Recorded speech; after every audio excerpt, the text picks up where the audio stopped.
আজ আমরা শ্রীমদ্ ভগবদ গীতার নবম অধ্যায়ে রাজগুজ্জ যোগের শ্লোক সংখ্যা 15 অধ্যয়ন করব। খুব সুন্দর শ্লোক। আমরা যে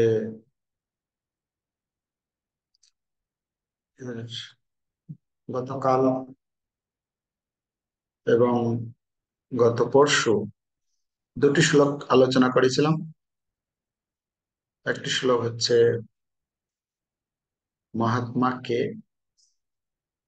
এবং মহাত্মার কার্যাবলী কি কি। তো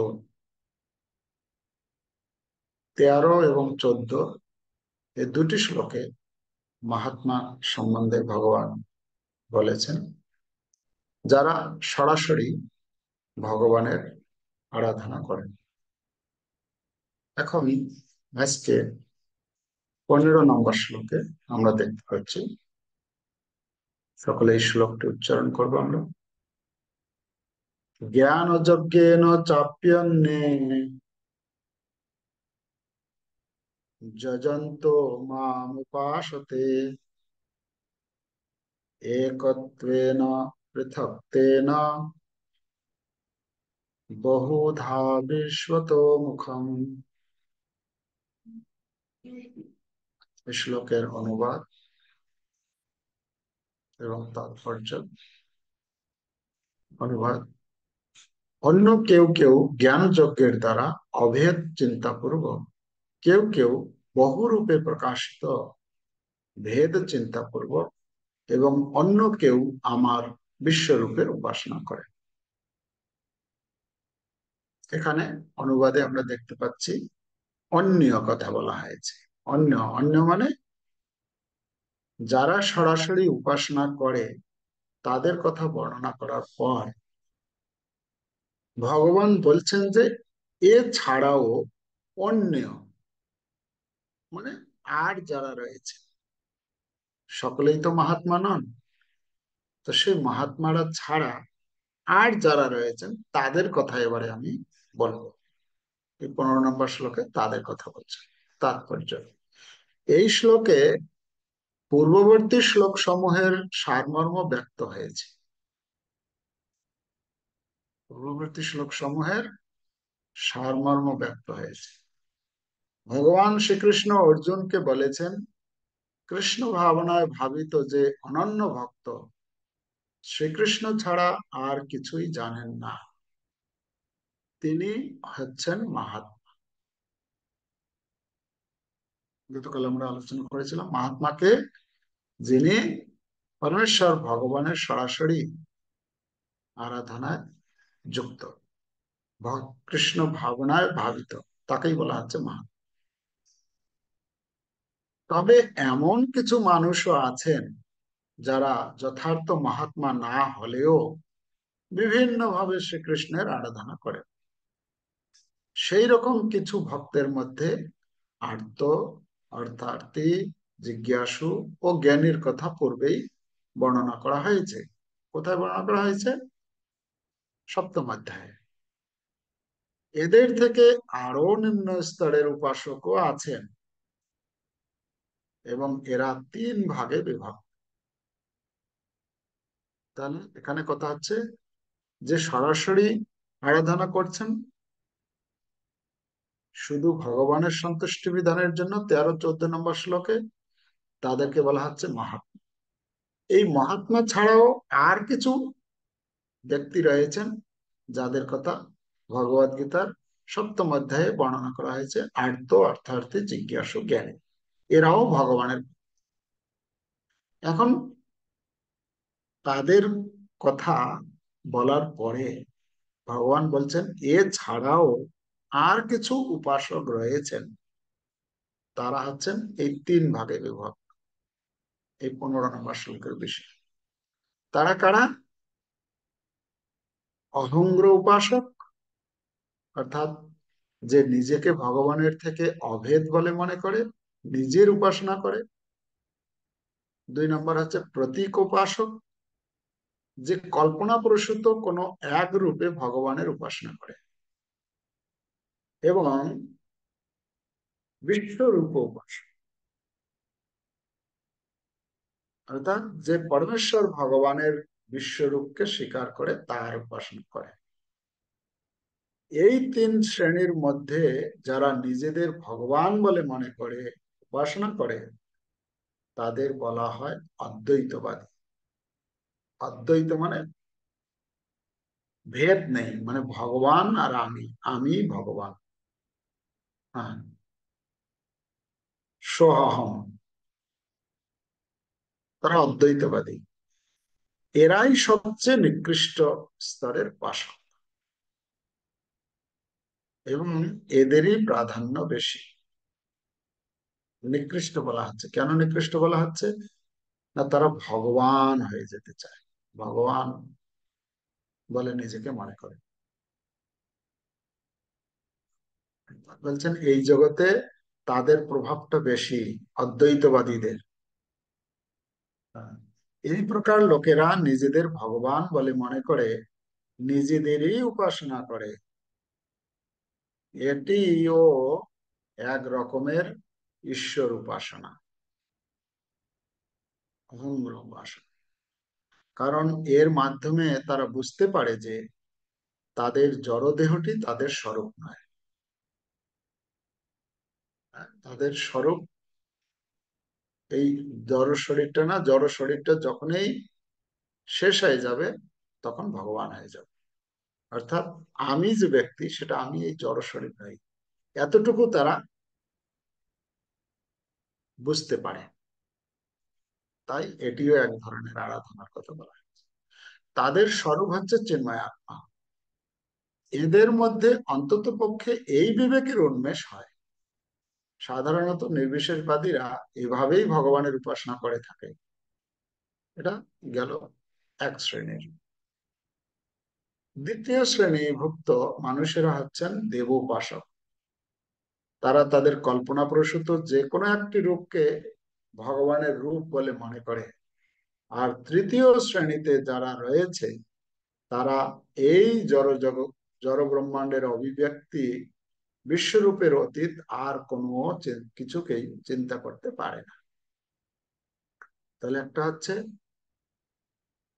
আহ দ্বিতীয়টা হচ্ছে দেবোপাসক, মানে বিভিন্ন দেবী দেবীর উপাসনা করে বা দেব কোনো একটা রূপকেই ভগবান বলে মনে করে তার পূজা করে। তৃতীয় শ্রেণী হচ্ছে কারা? যারা হচ্ছে এই বিশ্ব ব্রহ্মাণ্ডটাকে ভগবান বলে পুজো করে, আরাধনা করে। তারা ভগবানের বিশ্বরূপকে পরম তত্ত্ব বলে মনে করে তার আরাধনায় তৎপর হয়। বিশ্ব ব্রহ্মাণ্ড ও ভগবানেরই একটি রূপ। বিশ্ব ব্রহ্মাণ্ড ভগবানের রূপ। বিশ্ব ব্রহ্মাণ্ডটা আমরা এর আগে পড়েছি। ভগবান বলছেন যে এই সারা বিশ্বে আমি ব্যপ্ত আছি। হ্যাঁ, তো সারা জগতে যখন তিনি ব্যপ্ত আছেন তার মানে এই জগৎটা হচ্ছেন তিনি, তারই অংশ, তারই শক্তি। তো সেই অনুসারে আমরা দেখছি যে এই বিশ্বটাও হচ্ছে ভগবানেরই একটি রূপ। তাহলে এখানে আমরা তিনটি আরাধনার কথা দেখতে পাচ্ছি। তো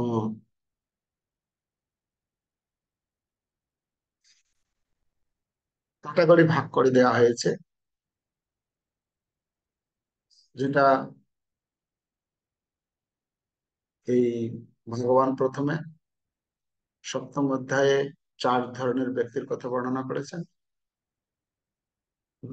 নবম অধ্যায়ের 13-14 নম্বর শ্লোকে মহাত্মার কথা বর্ণনা করেছেন। আর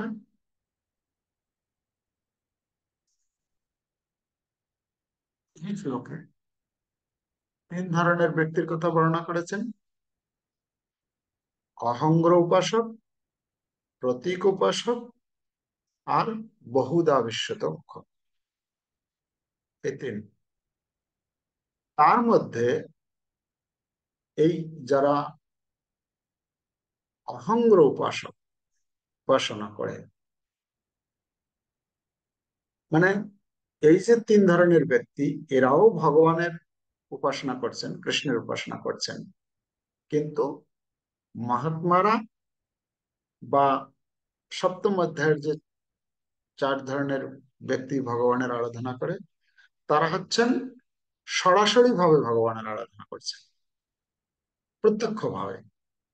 আর 15 নম্বর শ্লোকে যে এই তিন ধরনের ব্যক্তির কথা বর্ণনা করছেন, এনারা পরোক্ষ ভাবে মহাত্মারা আরাধনা করেন, প্রত্যক্ষ ভাবে সরাসরি ভগবানের আরাধনা করছেন। আর এই তিন ধরনের ব্যক্তির যে কথা বলা হচ্ছে, তার পরোক্ষ ভাবে ভগবানের আরাধনা করছে।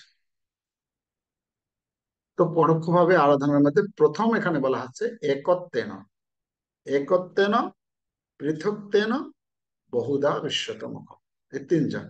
একত্বেন, একত্বেন মানে হচ্ছে অহংগ্র উপাসনা, আমি ভগবান, ভগবানের সাথে নিজেকে অভেদ মানে সোহম, হ্যাঁ, সোহম বলছেন। সোহম মানে আমি সেই, হ্যাঁ, তারা তারা এটাই জপ করে, সোহম, সোহম, সোহম। তো এই সোহম সোহম করতে করতে করতে করতে করতে করতে একদিন আমি সেই হয়ে যাব, মানে আমিও ভগবান হয়ে যাব। এটা হচ্ছে একটা নিকৃষ্ট ধারণা। যদিও যদিও প্রত্যেকটি জীব হচ্ছে ভগবান থেকে অভিন্ন। ভগবান বলছেন মমই বাংশ জীবলোকে জীবভূত সনাতন, প্রত্যেকটি জীব হচ্ছে ভগবানেরই অংশ। সেই সেই দিক থেকে বিচার করতে গেলে ভগবানের অংশ হিসেবে মানে ভগবান,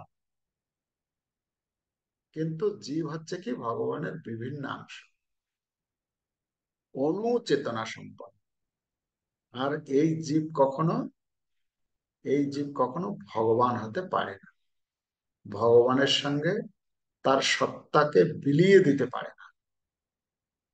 হ্যাঁ, আহ, এই জন্য ভগবান বলছেন কি, জীবভূত সনাতন। সনাতন শব্দের অর্থ হচ্ছে তা, সে কখনো নষ্ট হয় না, বলা হচ্ছে না, নষ্ট হয় না। নষ্ট হয় না শব্দের অর্থ কি? নষ্ট হয় না মানে, নষ্ট হয় না মানে তার যে সত্তা, তার যে ব্যক্তি সত্তা, সে কখনো হারিয়ে ফেলে না। ভগবানের সঙ্গে আর একটা সত্তার সঙ্গে এসে এই জীব, এক জীব আর এক জীবের সঙ্গে এসে মিশে যায় না। এটা শাশ্বত, সনাতন। ভগবান বলছেন এটা হচ্ছে সনাতন, এটা কখনো নষ্ট হয় না, একে কাটাও যায় না আর জোড়াও লাগা যায় না, নিত্য বর্তমান। কিন্তু এই যারা অহংগ্র উপাসনা করে, তাদের ভুলটা কোথায়? তারা এই জিনিসটা বুঝতে পারে না, তারা মনে করে যে আমিও ভগবান,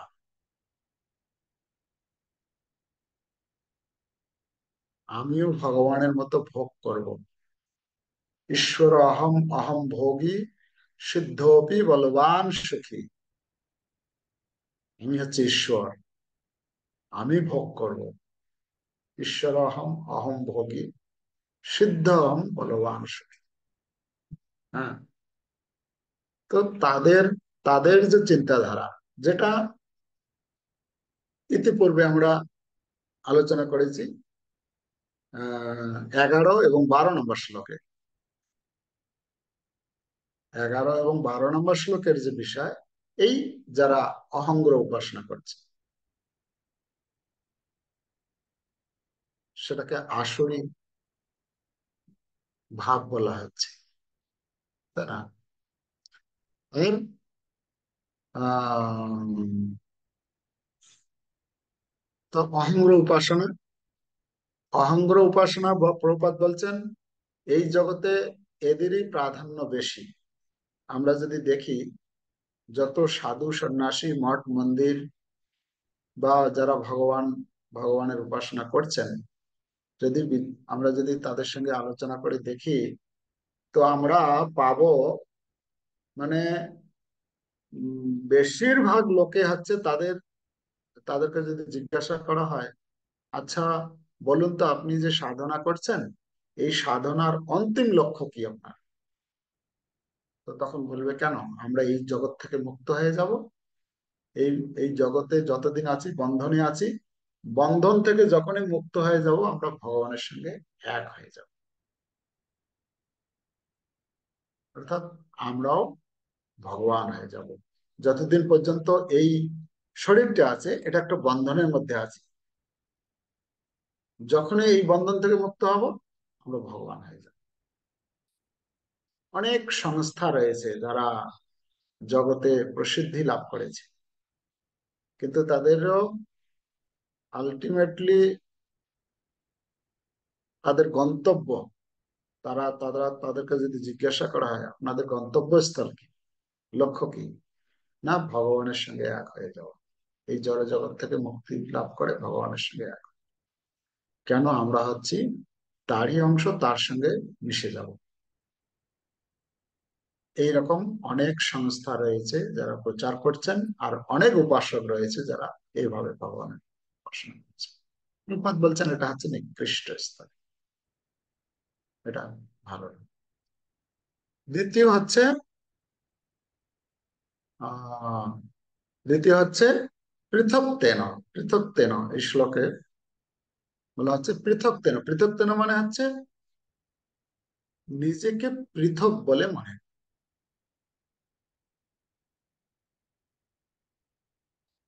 প্রপাত পৃথক তেনের অর্থ দিয়েছেন প্রতীক উপাসক।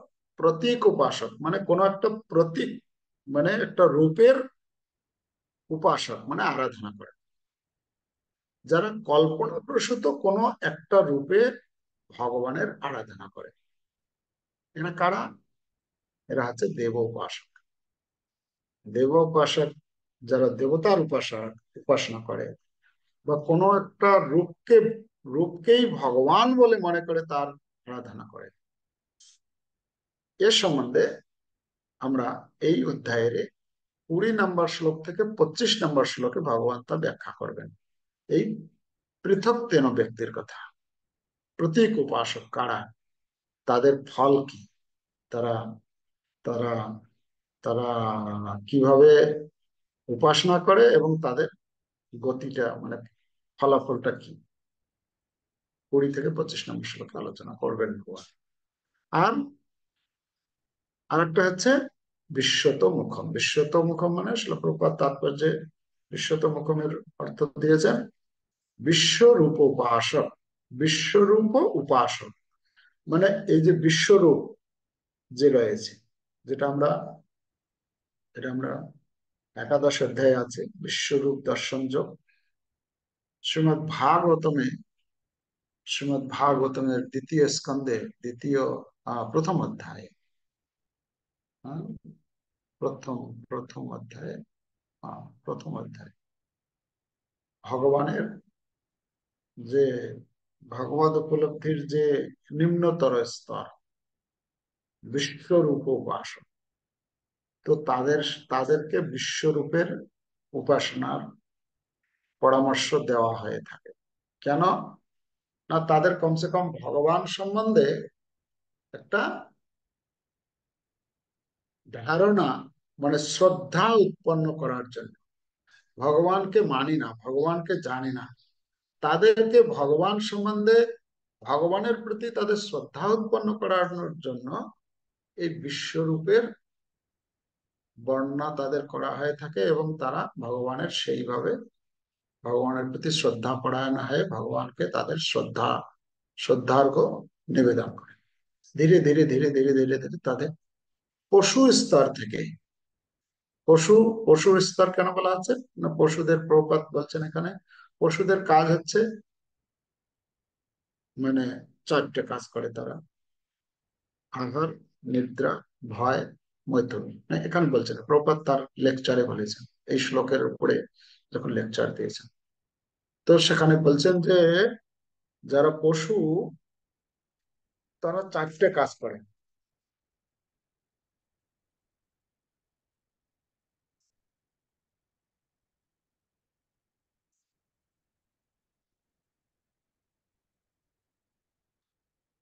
হুম,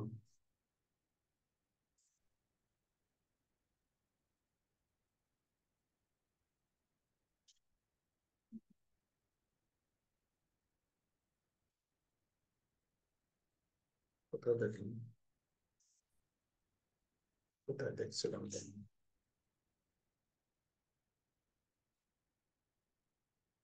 হুম। তো এই পশু স্তর থেকে তাদেরকে কি করা হচ্ছে, ভগবানের প্রতি।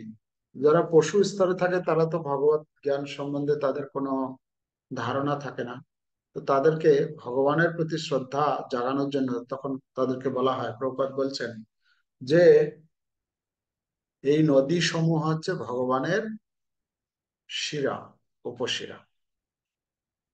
এই যে পর্বত সমূহ, এগুলি হচ্ছে ভগবানের অস্থি, হাড়। যে সমস্ত গাছপালা রয়েছে, ঘাস ইত্যাদি রয়েছে, এগুলি হচ্ছে ভগবানের লোম, শরীরের, ভগবানের শরীরের লোম। এই এই এইভাবে ভগবানের একটা ধারণা দেওয়া হয়। ও তখন তারা কি করে, ও ভগবান এত বিশাল, তখন ভগবানের প্রতি তাদের শ্রদ্ধা উৎপন্ন হয়। তো এটা হচ্ছে বিশ্বরূপ উপাসক, যারা ভগবানের বিশ্বরূপকে স্বীকার করে তার উপাসনা করে। তো বিশ্বরূপ উপাসনা যে করছে,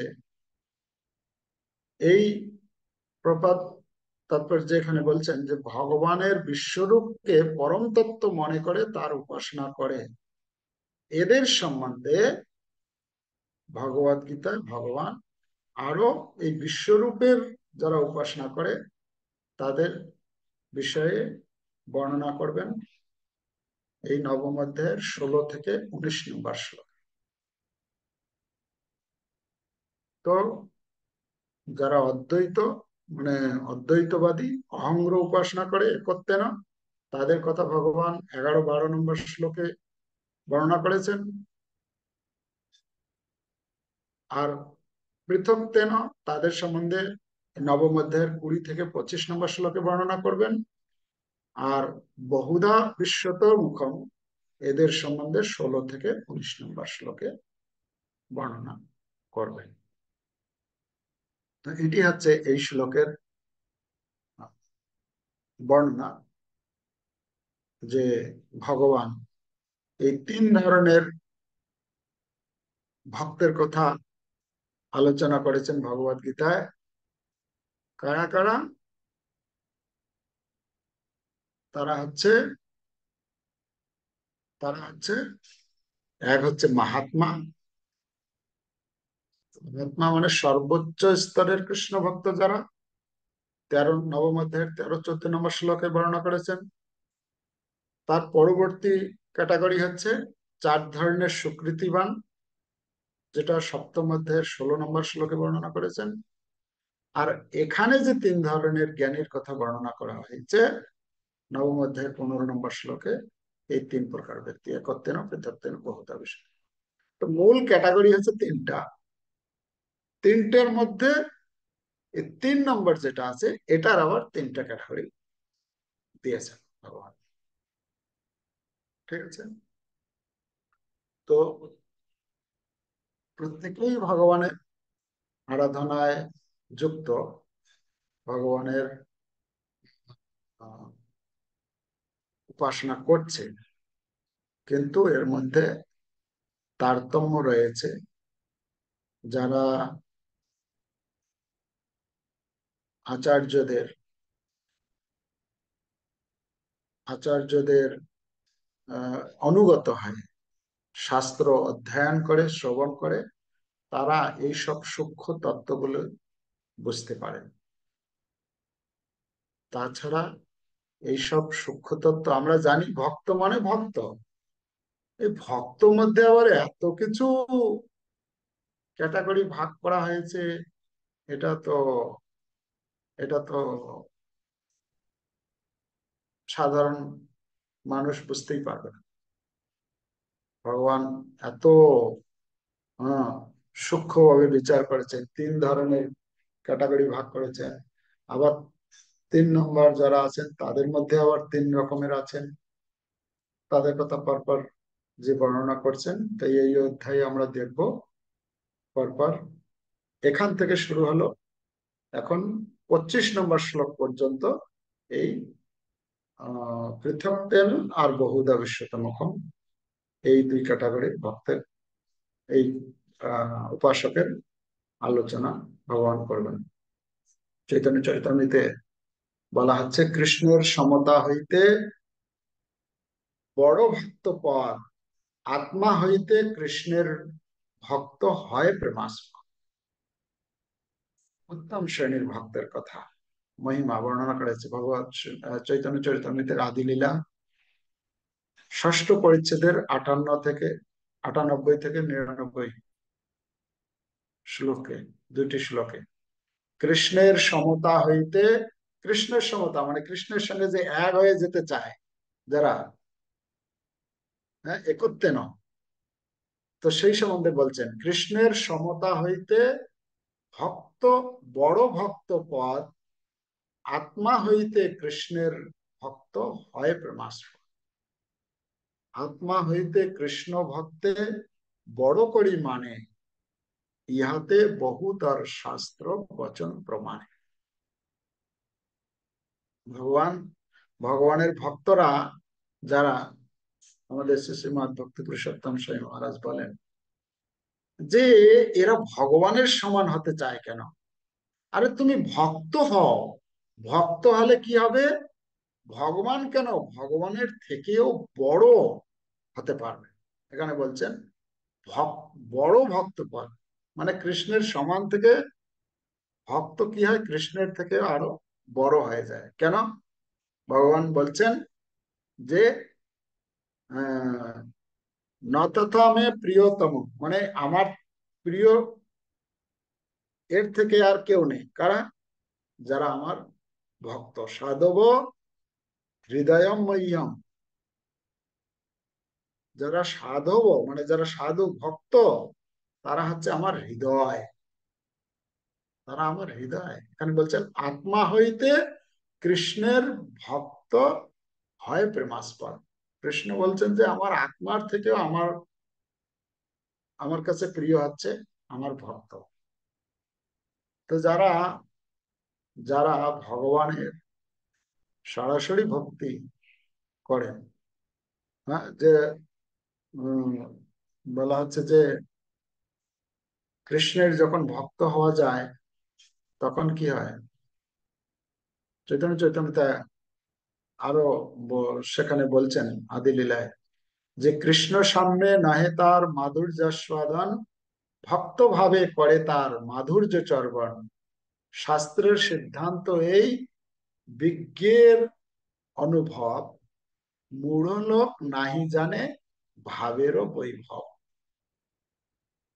তো যারা মূঢ়, তারা কৃষ্ণ ভক্ত হওয়ার যে মাধুর্য, সেটা তারা অনুভব করতে পারে না।